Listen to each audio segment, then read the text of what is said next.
Hello, you beautiful nerds. The latest Disney Plus Star Wars series just wrapped up, and man, is it something. A lot of people are talking about this show, and surprisingly, not everyone is saying the same thing. You ask 3 Star Wars fans what they thought of Ahsoka, and you will get 3 different opinions. Some people really loved it, and some people felt how I felt. Now, don't get me wrong. I didn't hate this show. It just confounded me. I was so confused about how I felt by the end that I immediately went back and revisited another little Star Wars show that came out last year. Because I really wanted to get to the bottom of why that show was so incredible and why this show is not. So we're going to talk about why one show is great and the problems I have with the newest series and the traps that it and other Disney Plus series seem to consistently fall into. And I'm going to do that by comparing the characters, the story, and the tone of each show. So sit back, have a glass of Navanian grog, because first we're going to talk about...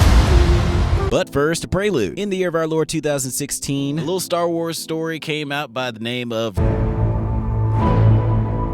Then in 2018, a live-action TV series was announced that would follow one of the main characters from Rogue One, Andor. KirstYn Andor.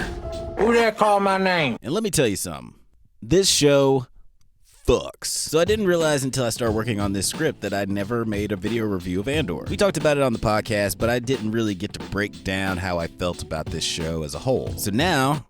I'm about to talk your fucking ear off about it. We all know Andor is great and that I love it. My ranking, I love it. But I want to talk about why it's so good, because this show is devoid of a lot of things that people love about Star Wars. There's no force powers, no lightsabers, no cavalcade of legacy characters, not a Skywalker among the bunch. Sure, we get characters like Saw Gerrera and Mon Mothma, but they ain't like, no one was thinking, oh, I wonder what Mon Mothma was up to before shit popped off. Didn't nobody care. The first thing that impressed me about this show was the look. I was actively avoiding trailers because, trailers suck. But one day they caught me with one of those YouTube ads that force you to watch the first 15 seconds of it, and I was like, whoa, this does not look like a Star War, but in a good way. Not only do the environments feel more lived in and tangible because they shot on location for the most part, rather than a soundstage, but the composition of each scene feels meticulous and thoughtful. This show consistently framed these scenes in a way that managed to tell the story in an interesting way and look like a romantic painting from the 1800s. One of my biggest problems with shows like Ahsoka is that the composition is very bland. There will be a few moments where Filoni will steal a shot from a Kurosawa movie or something, and the shot will look pretty darn good, but for the most part, even during the fight scenes, it's the usual standard shot, reverse shot, over the shoulder kind of stuff that you get in an episode of The Office or some such shit. But in this, every shot made sense and helped develop story and character. Or it just looked fucking rad. This show looks fucking rad, and it helps in curating the overall tone of the show. It's open and vast and warm when it needs to be, and it's cold and sterile and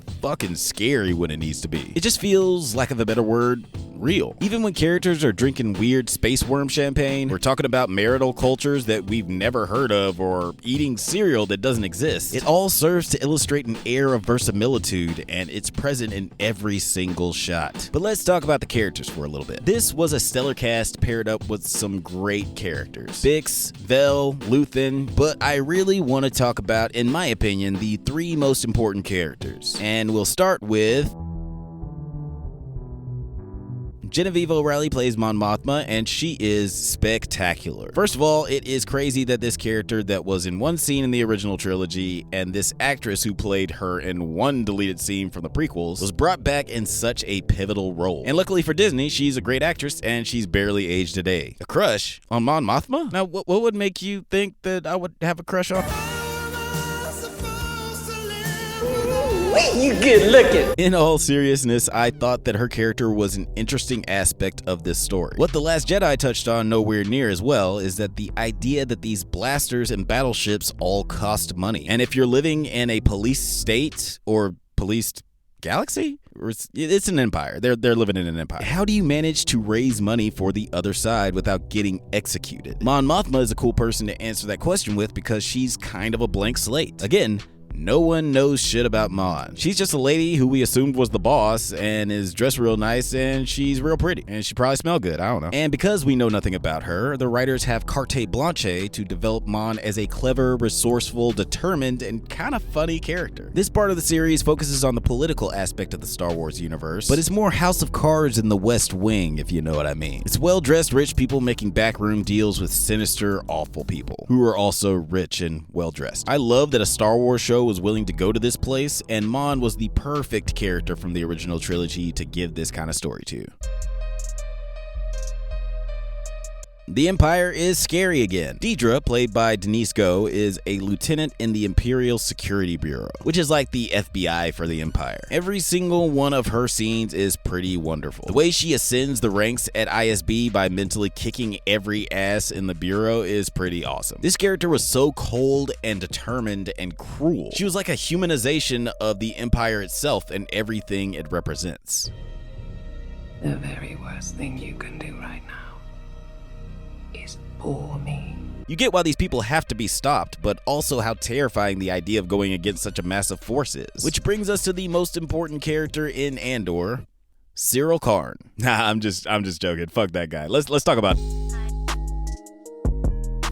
Andor is not a bad person, but you can tell even before we get into the tragic story of his upbringing that he's been hard done by, and his apathy towards the Empire's tyranny and looking out for himself has helped him survive this awful galaxy. Things are just awful. Again, this series just does a wonderful job of showing how suffocating the Empire's chokehold is on the galactic citizens. Andor is only thrust into being an agent in this revolution because of bad luck and asshole cops. Is this something amusing? What? You keep looking over it like there's something funny. Definitely not. The fuck you say to me, you little shit? One of my favorite scenes in the show is after Andor pulls the heist with the other rebels. Great episode, by the way. He gets his money, leaves to another planet, and gets a new hot girlfriend. Life is pretty great. But then he gets arrested. Not because he was doing anything illegal. He doesn't get sucked back into a life of crime or get discovered as someone involved in the heist he did with Richie from The Bear. Any of you incels, QAnon, 4chan, Snyder Cut motherfuckers want to get on a line now? The oppression of the Empire has just made it impossible to find any form of happiness anywhere in the galaxy. Again, forcing Andor to be thrown into the revolution because of bad luck and asshole cops. But this time, after getting thrown into the meat grinder that is the Imperial prison system, he realizes that he would rather die than sit back and watch the Empire destroy everything good in the universe. His character arc is great. Diego Luna was absolutely sensational in the role, and it would be absolutely disrespectful for me to give the MVP to anyone but this guy. MVP. I obviously love this show and was particularly blown away by the tone, the story, and the character work. Now let's compare all those factors to the show about Dave Filoni's favorite orange lady,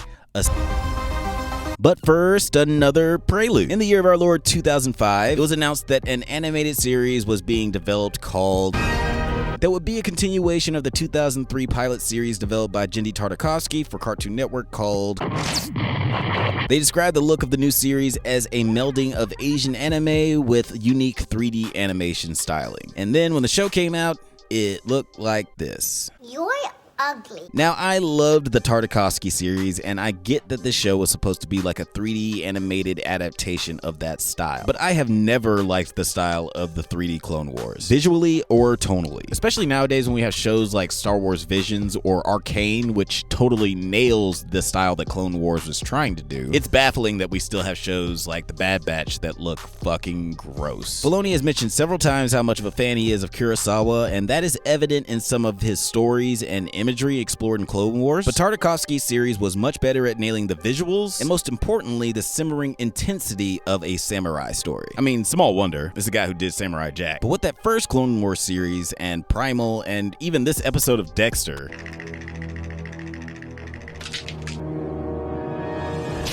what they all have in common is pacing, giving scenes the proper time and anticipatory weight they deserve while also managing to move the story along in an economic way. I mean, the episodes for all the shows I just mentioned are short as fuck, and yet they are still so rich with story. And the pacing for this show is ass. I went back and watched this season for a second time to see if it plays better watching it all at once instead of week to week, and the answer is Sorta. The show works better watching in one sitting, but the pacing is just baffling. I was so shocked when I remembered that we see the planet Sados and the map to the other galaxy and that whole explanation about Thrawn being trapped in episode 2. It's like, why in perfect hell does it take 2 more episodes before we do anything with any of that? Why these scenes with Hera that are pointless? Why does this scene last for fucking ever? Why don't we see Thrawn until, you know what?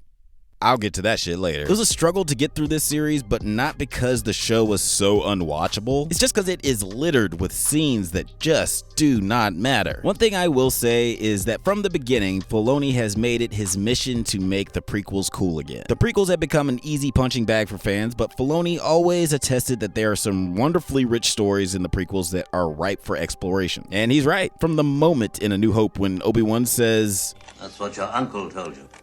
He didn't hold with your father's ideals, thought he should have stayed here and not gotten involved."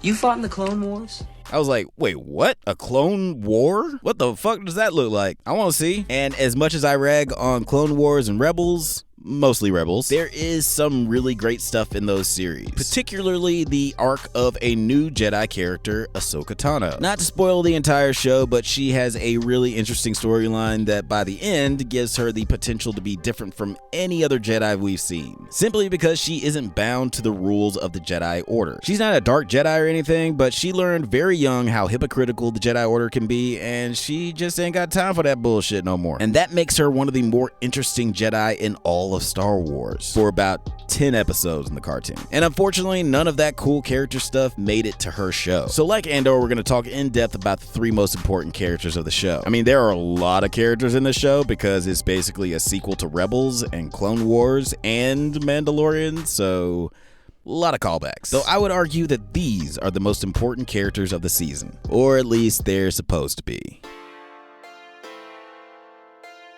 I will admit that Thrawn is expertly acted by Lars Mikkelsen. Hey, his brother is in a Star Wars too. Those Mikkelsen boys sure can wear those Imperial whites, but this dude don't really do much. Much like his character in Star Wars Rebels, he is a master tactician, only in name. How can you claim to be this wartime genius when you are constantly getting thwarted by the space version of Scooby in the gang? And even though the kids are all grown up in this show, my emotional investment is the same because there are no real stakes. We know that these kids are going to come out on top, and there was never a moment in the show where I felt like Thrawn had the upper hand against our heroes. Yes, he makes it off the planet and escapes the galaxy, and that was a pretty good way to end it, but I never felt like he was smarter than our heroes. Like, I never felt like our heroes had to outsmart him because there was nothing to outsmart. He just wasn't that smart. Like, give me an Ozymandias moment. Give me a Gus Fring type moment. I've seen a lot of smart bad guys in movies, but this guy doesn't seem that smart or bad. And that wouldn't bother me if the show didn't keep telling me how fucking intelligent and awesome he is. Because we hear about this guy a lot more than we see him in this show. Which brings me to a question I'm sure a lot of you had. Why did it take so long for us to see this fucking dude? My emotional journey, waiting for Thrawn. Episode 2. Okay, that's interesting. They're taking their time introducing the big bad. That's not, that's something. Episode 3. Okay, a little weird. We haven't seen him yet, but they keep on talking about him, so I'm sure he'll be in the next. Episode 4. All right, this is getting kind of ridiculous. We're halfway through the series, and we're not getting Thrawn until episode 5. Episode 5. What is going on in there? Why? What is taking so long? Again, the pacing hurt the treatment of this character a lot. When he does show up, there are some pretty cool scenes with him and the stormtroopers who have clearly gone insane. Like, these guys are creepy as fuck. It just took a long time to get there, and then it was just it was over. He left. That's all he did. He didn't kill anyone or anything. He just kind of left. If the creepy witch lady and the fucking dark Jedi of Winterfell were the only villains, that would have been just fine, because they were the most interesting part of the show. I mentioned that the stakes feel incredibly low, and it never feels like the bad guys are ever gonna beat the good guys, and I personally feel that this vibe was created mainly by the treatment of one character.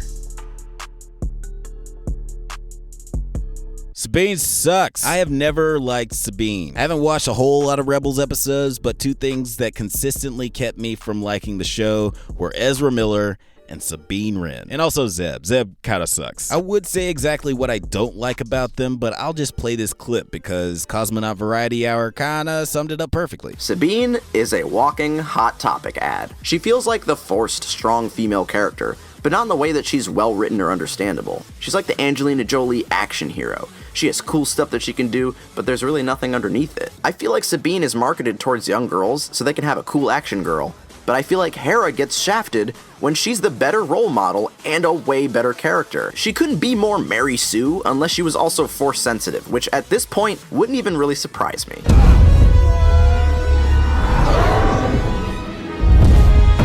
No! God, please, no! No! No! No! Speaking of Hera, I agree that she's a pretty rad character, but she's treated the same way in Ahsoka as she is in Rebels. She's pretty interesting because she's down to earth and is the voice of reason without sounding preachy or like a disciplinarian, but she doesn't do shit. I'm not gonna get into it because this is about Sabine, but yeah, I like Hera. I love Mary Elizabeth. Total waste of both. But anyway, what was I saying? Right. Sabine's character is total trash. When we were chatting about this show on 9 Nerd Yards, a common phrase that was uttered was, kill Sabine. Hashtag kill Sabine. Not solely because her character is annoying, but also because the fake out that we got at the beginning of this series where we thought she was dead would have been dramatically interesting and a satisfying escalation of stakes. Letting the audience know that no one is safe in this story, having Sabine sacrifice herself for something important, having Ahsoka feel guilty but then appreciate the few friends that she still has like Hera, and giving Hera more motivation to go against orders so her and Ahsoka can go totally Riggs and Murtaugh on the hunt for Witch Lady and the Dark Jedi. And it makes the reunion with Ezra more dynamic because it's like we lost a friend, but we rediscovered a friend we thought was dead. The circle of life, at least in a show about space wizards. But unfortunately, she doesn't die, and from then on, you know that nothing bad is going to happen to any of our heroes.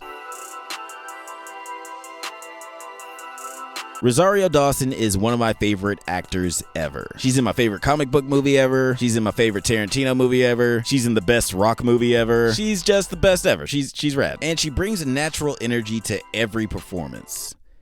Except this one. She is giving me nothing in the show. I know a lot of people have been like, she's all stoic now because she went through a lot and this is after Anakin turns into Vader and all that shit. But Luke went through some shit too. Obi-Wan went through some shit too. Yoda went through some shit too. And they were all still interesting performances with nuance. Well, maybe I'll take Yoda out of there. It's hard to compete with the performance of a puppet. That being said, I do think it has more to do with the writing and the direction. All she does is cross her arms and deliver dialogue that somehow sounds more robotic than the fucking robot. But enough about the performance. Let's talk about the character for a bit. I thought that her story was pretty good, at least about the part about her trying to stop this imminent threat without any real resources and reluctantly reconnecting with old friends. And I actually really enjoyed the emotional journey of her embracing who she is instead of being afraid of turning into Anakin. But I feel like this is a scene that should have taken place before the events of this show. The whole arc is about Anakin telling her that she needs to choose to rejoin the fight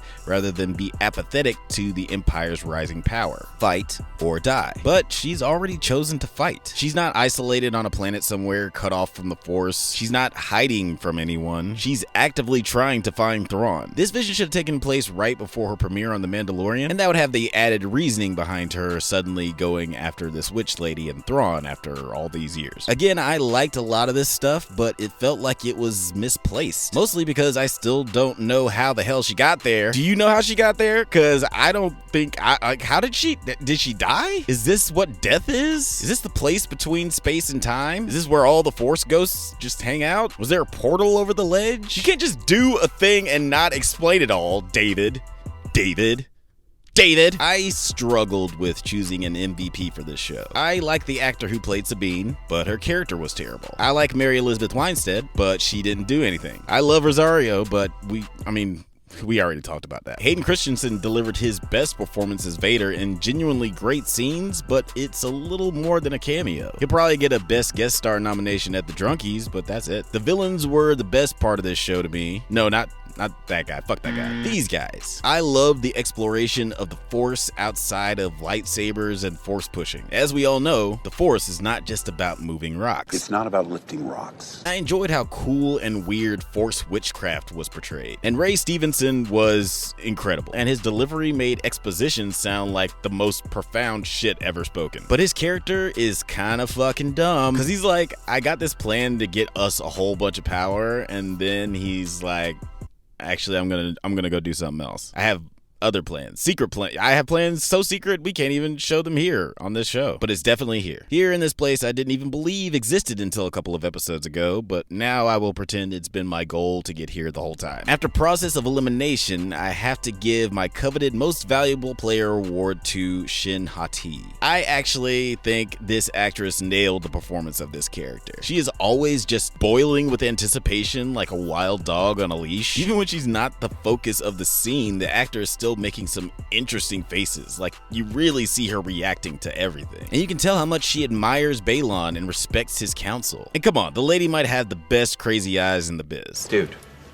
the eyes, they're crazy. Her ending didn't even suck. I actually thought this moment was kind of rad. You can be king of the outer galaxy samurai people who fight the Ninja Turtles. So yeah, Ivana Sakno, you got at least one new fan because you were my MVP in this goofy ass show. So what am I trying to say here? What's wrong with Disney? Disney is in a weird place. Let's face it, they've put out quite a few stinkers lately. And I'm not some big reactionary guy like the people who think Marvel isn't good anymore. If it's a bad movie or if it's a bad TV show, it's just a bad movie or TV show. It doesn't ruin the entire franchise. But Disney Plus specifically is like, what's going on there? Their original series have been so fucking weird. One thing that Obi-Wan, Ahsoka, and Willow all have in common, and yes, I watched fucking Willow. One thing all these shows have in common is the weird treatment of their stories. They all have the potential for a great series of television. They all have great actors reprising a beloved role, and they're all thrust into a story with a bunch of annoying ass sidekicks. So you're a Laura Dannon, huh? Huh?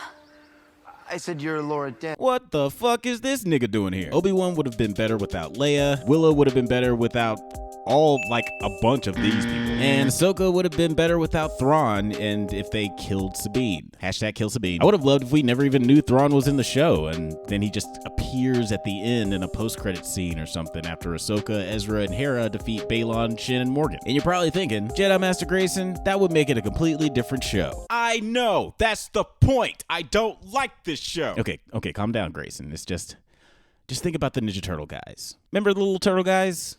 They're cute. All of these shows are hindered by not letting the main character carry the show on their own. The first season of The Mandalorian featured one guy whose face you don't see and some mute little baby. That was a risk, but it worked out. And I'm not sure why Disney seems uninterested in making a show like that first season. Instead, they fill their shows with some great actors playing the absolute dullest, stodgiest characters imaginable. The world of Star Wars is so vast and interesting, and yet the mouse has struggled to consistently tell a good story from that universe. And yeah, it's hard to make a good thing. Making movies is harder than it looks.